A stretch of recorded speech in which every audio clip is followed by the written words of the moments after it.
حضور کی تعلیم ہے، یہ آمنہ کے چاند کا فرمان ہے، اور یہ نصیحت اپنے صحابی کو معاذ بن جبل کو فرمائی جا رہی ہے۔ فرمایا لا ترفع عنہم عصاک عدبا، فرمایا اے میرے صحابی معاذ بن جبل اپنی اولاد کی تربیت کے لیے ڈنڈا ہاتھ سے نہ چھوڑنا، تاکہ ان کی قرآن و سنت کی روشنی میں تربیت کی جا سکے۔ اور ایک تربیت یہ بھی ہے وَأَخِفْهُمْ فِي اللَّهِ، اپنی اولاد کے دلوں میں خوف خدا بھی پیدا کرنا ہے۔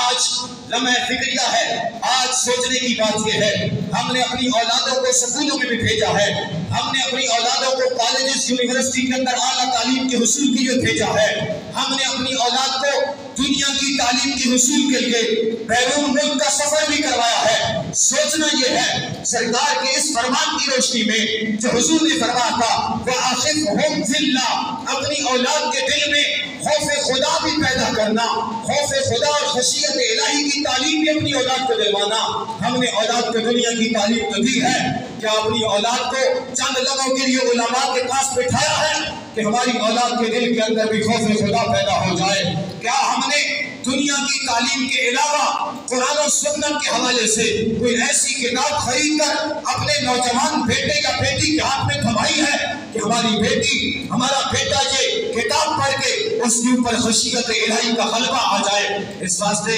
یہ میسج ہے، ہم نے اپنی اولادوں کو جہاں دنیا کی تعلیم کے لیے بھیجا ہے اور ان کی تمام تر ریکوائرمنٹ کو اور تمام تر ڈیمانڈز کو پورا کیا ہے، جہاں پر ایک میسج یہ بھی ہے وَأَخِفْهُمْ فِي اللَّهِ، یہ بھی ضروری ہے۔ سرکار نے فرمایا اپنی اولاد کے دل میں اللہ کا خوف بھی پیدا کرنا ہے۔